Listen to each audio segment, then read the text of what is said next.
Friends, let us now move to the next section of the course and understand why it is necessary to incorporate children's languages into the classroom teaching and learning process. Before we begin the discussion, I would like you to watch a video. This video shows classroom teaching and learning process adopted by two teachers. You will be able to notice some fundamental differences between these two classrooms.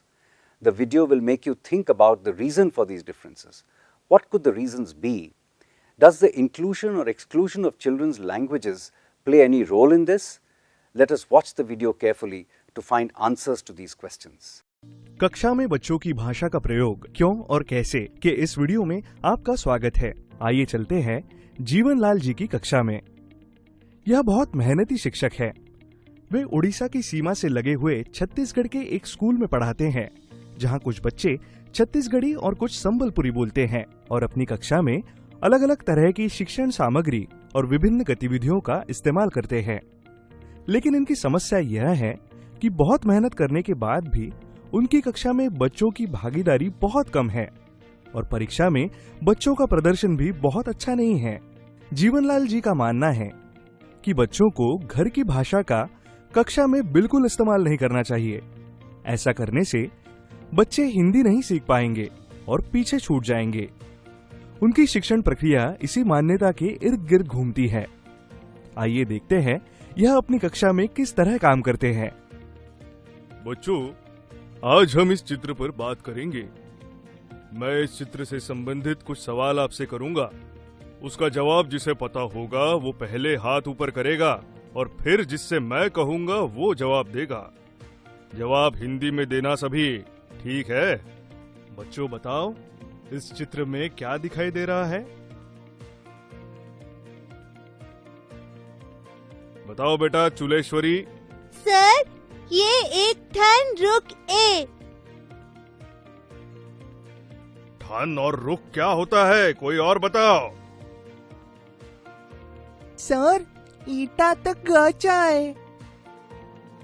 तुम भी गलत बोल रहे हो। चित्र को ध्यान से देखो, ये एक पेड़ है। मैंने पहले भी बताया था कि जवाब हिंदी में ही देना है। ठीक है बच्चों, फिर से कोशिश करते हैं। इस पेड़ पर कौन सा फल लगा है?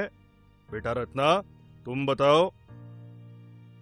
सर, आम त आए। फिर से वही बात। कमलेश, तुम बोलो। पाचला लेती तो आए सर।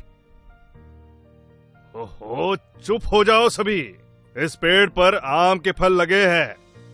बार बार इतना मना करने पर भी पता नहीं क्यों तुम लोग मिली जुली भाषा का प्रयोग कर रहे हो। अच्छा चलो छोड़ो, विस्तार से बताओ कि आम के पेड़ से हमें क्या क्या लाभ होते हैं।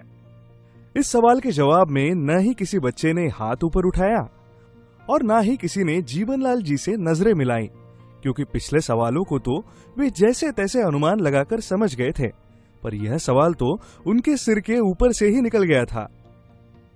जीवनलाल जी ने अब प्रश्न को थोड़ा सरल बनाकर पूछा, ये बताओ कि आम के पेड़ से क्या क्या लाभ होते हैं। यह सवाल सुनकर बच्चे घबरा गए, क्योंकि उन्हें पता था कि उनका जवाब गलत ही होने वाला है। बच्चे अपने ज्ञान को हिंदी में अभिव्यक्त करने के लिए सक्षम नहीं हैं। मैं तो जानू छे, लेकिन कई बार के डर लगू छे। मैं जानू छेगा। जीवनलाल जी को लगा कि इस सवाल का जवाब बच्चों को नहीं पता, इसलिए वे चुप रहे। इसलिए उन्होंने स्वयं ही आम के पेड़ के सभी लाभों और अंगों के बारे में विस्तार से हिंदी में बताया और फिर निराश होकर कक्षा से बाहर चले गए। इस तरह आम के पेड़ पर चर्चा संपन्न हुई।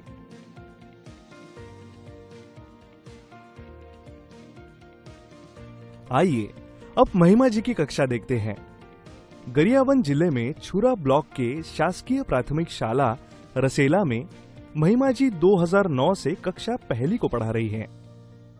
छत्तीसगढ़ का यह गांव उड़ीसा राज्य से लगा हुआ है, इसलिए यहाँ उड़ीसा की भाषा, रीति रिवाज, खान पान, रहन सहन आदि का प्रभाव आसानी से देखा जा सकता है।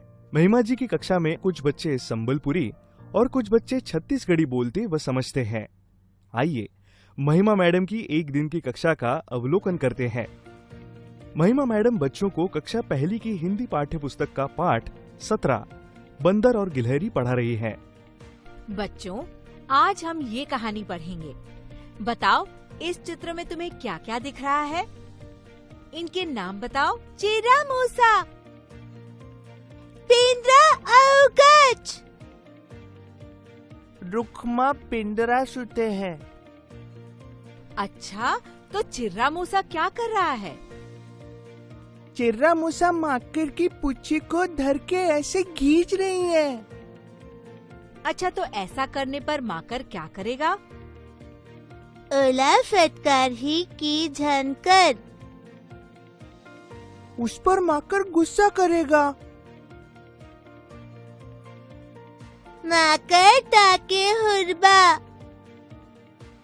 के काजे गुस्सा करबा माकर ताके? क्योंकि उसका लेंच को खींचने से उसको दुख रहा है, तो माकर उसको गुस्सा करेगा। नहीं, वो कुछ नहीं करेगा। वो सुते रहेगा तो चिरा मूसा चुपचाप गच में चग जाएगा। माकर की लेंस यानी बेंद्रा की पूंछ कितनी लंबी रही होगी कि जमीन तक लटक रही थी? तार झटका लंबा, सुत्ता जितना लंबा, डोर चटका लंबा, आसमान जितना लंबा, बांस जितना लंबा, बरगद झटका लंबा। अच्छा, ये बात है। तो चलो कहानी पढ़कर देखते हैं कि सच में कहानी में आगे क्या हुआ होगा। सब बच्चे बड़े उत्साह से कहानी में आगे की घटना सुनने के लिए मैडम के पास आकर बैठ गए। तो ध्यान से सुनो, मैं कहानी पढ़कर तुम्हें सुना रही हूँ। इस पाठ का नाम है बंदर और गिलहरी। फिर पाठ के एक एक चित्र पर उंगली रखकर उन्होंने बताना शुरू किया। ये बंदर है और ये गिलहरी है। और जैसा कि गोवर्धन ने बताया था कि बंदर गच यानी पेड़ पर सो रहा है, तो देखो बंदर आराम से पेड़ पर लेटा हुआ है। तुम भी करके दिखाओ, कैसे लेटा है बंदर? कुछ बच्चे बंदर की नकल करते हुए अपने दोनों हाथ सिर के पीछे रखकर लेट गए, तो कुछ बच्चे जमीन पर उसी मुद्रा में लेटते हुए बंदर की नकल करके बताने लगे। अब तक आपने जीवनलाल जी और महिमा जी दोनों की कक्षाओं को देखा। इस दौरान आप समझ चुके होंगे कि दोनों कक्षाओं में कुछ मूल अंतर थे। इस अंतर का मुख्य कारण यह था कि जीवनलाल की कक्षा में बच्चों की भाषा के प्रयोग के लिए कोई जगह नहीं थी। इसके ठीक विपरीत महिमा जी की कक्षा में बच्चों की भाषा को भरपूर स्थान दिया जाता था। आइए हम एक बार पुनः एक नजर डालें कि इन दोनों कक्षाओं में हमें कौन कौन से मूल अंतर देखने को मिले। जीवनलाल जी की कक्षा, बच्चों की कोई भागीदारी नहीं। बच्चों के चेहरों पर न समझ पाने और डर या झिझक के भाव। उच्च स्तरीय चिंतन, कल्पना और अनुमान लगाने के कोई अवसर नहीं। कक्षा में डर व झिझक का माहौल। बच्चों का अपने विचारों व भावनाओं को बिल्कुल भी साझा नहीं कर पाना। शिक्षक केंद्रित कक्षा, महिमा जी की कक्षा, बच्चों की सक्रिय भागीदारी, बच्चों के चेहरों पर आत्मविश्वास के भाव। कक्षा में उच्च स्तरीय चिंतन, कल्पना और अनुमान लगाने के भरपूर अवसर। कक्षा में प्रेमपूर्ण और सीखने के लिए उत्साह का माहौल। बच्चों को अपने विचारों व भावनाओं को उत्साह के साथ साझा करना। बाल केंद्रित कक्षा। इस वीडियो के माध्यम से हमने यह समझा कि कक्षा में बच्चों की भाषा का खुलकर प्रयोग करना कितना आवश्यक और महत्वपूर्ण है।